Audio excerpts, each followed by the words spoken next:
Hello, and welcome to episode 3 of my podcast.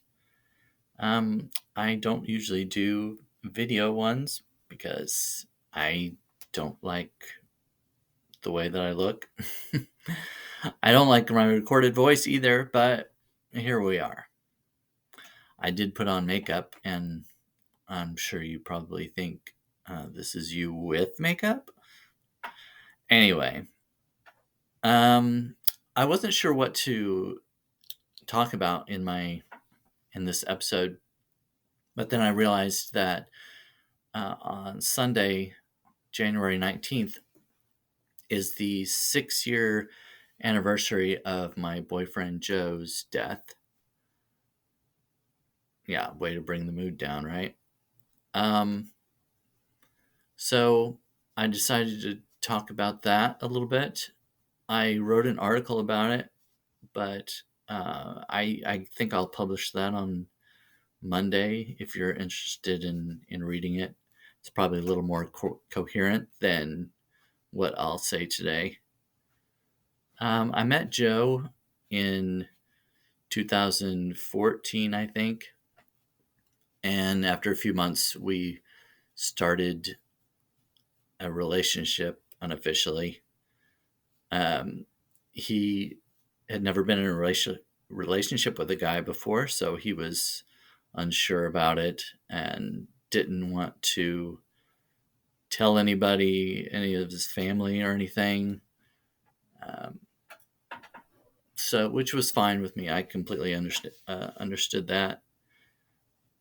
I was closeted for a long time, even though most people that don't know me kind of assume that I'm gay. But when you grow up in a conservative household, they don't even, it doesn't even cross their mind. That's just the way he is. Um, they don't even consider the possibility because being gay was wrong, according to them. Anyway, uh, we Joe, well, like everyone, we all have our flaws.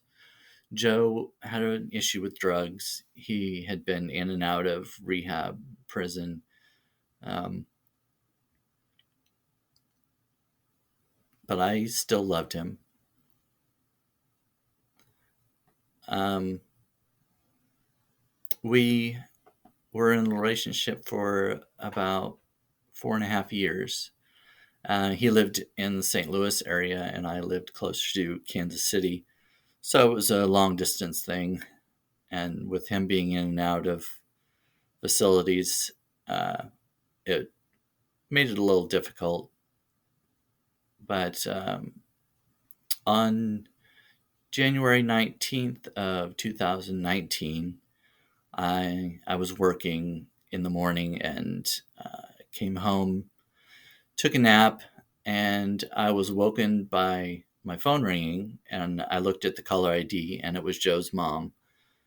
Um, I didn't answer it partly because I had just woken up and my mind was a bit foggy, but also she hardly ever called me, so I knew that something was wrong. I thought he had either gotten arrested or he was high and they had kicked him out of the house. He had gotten out of rehab and was living with his parents at the time. Um, he was clean as far as I knew, and anyway, his mom had called me. She left a voice message, asked me to call her back.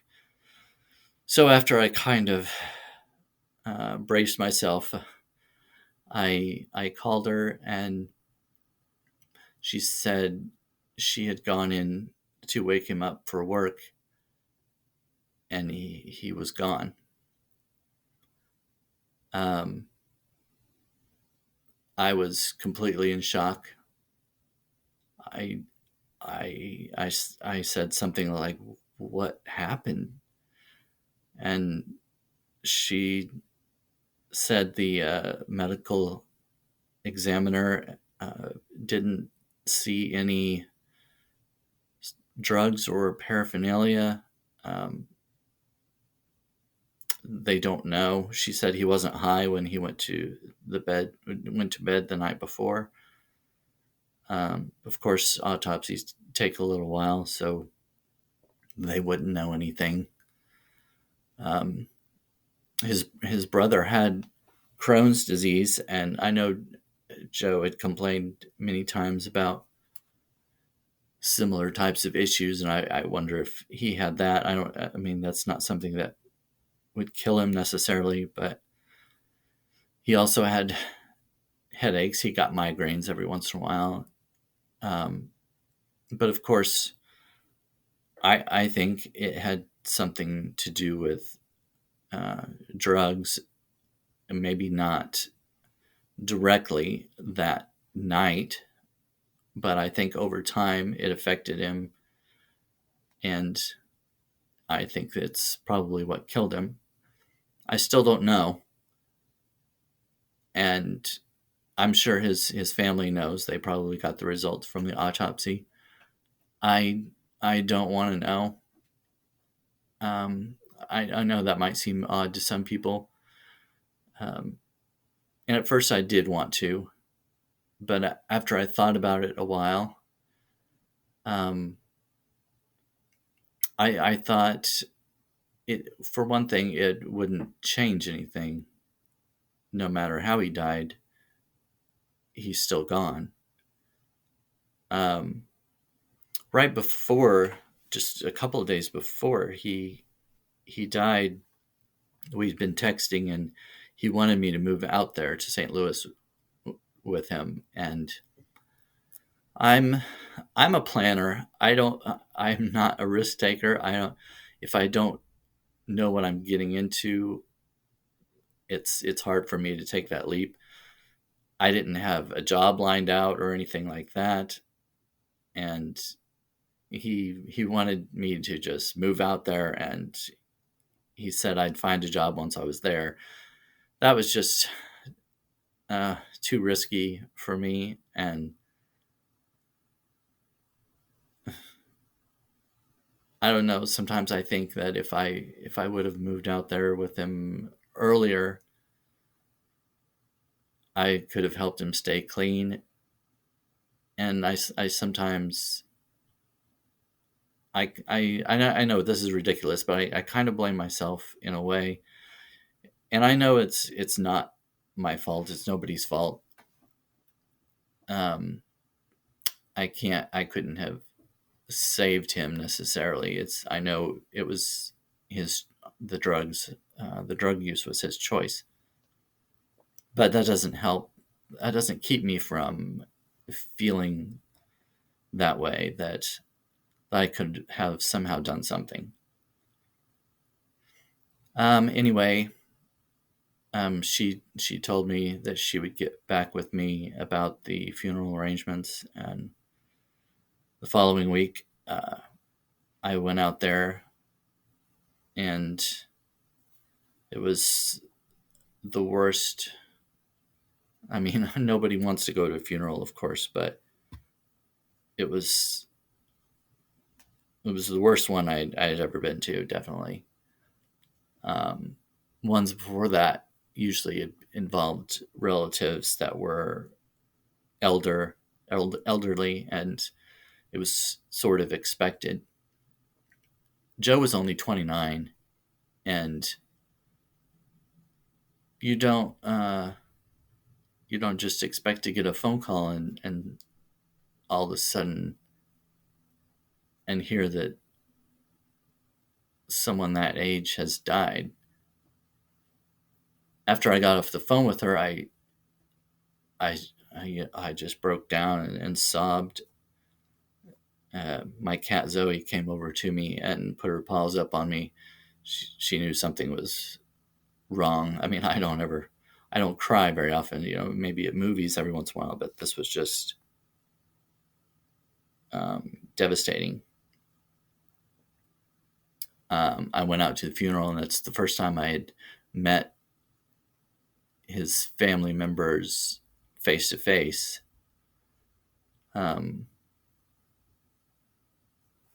I sometimes had asked him if he could tell some of his family members about our relationship, and he didn't seem like he was ready, and he said that they already knew, but even though he didn't tell them directly, and I met his father and introduced myself, and he said, "Oh, Brandon, Joe thought a lot of you," and that really broke me down. Um, I realized then how much he had talked about me and us. And I talked to his sister, and she said the same thing. She said that he talked about me all the time. And I didn't know that it was really difficult. Um, anyway, um, I'm not sure what else to say about that. I mean, it's been 6 years, like I said, and still every time I talk about it, obviously I can't talk about it without tearing up, crying. Um, so I hesitated to do this, but I thought I should anyway. I wrote a note about it, and then right after that, I read a story from someone who uh, wrote a fictional story about two gay guys in a coffee shop, and it involved a suicide.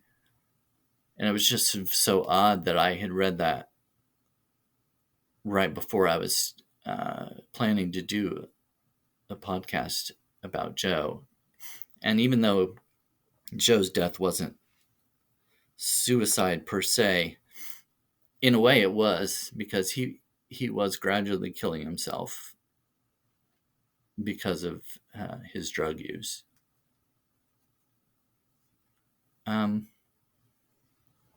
So anyway, I can't say that I hope you enjoyed this episode, but I hope you get something out of it, and um, I hope you'll follow me, subscribe. I would really appreciate it, and I will see you next time.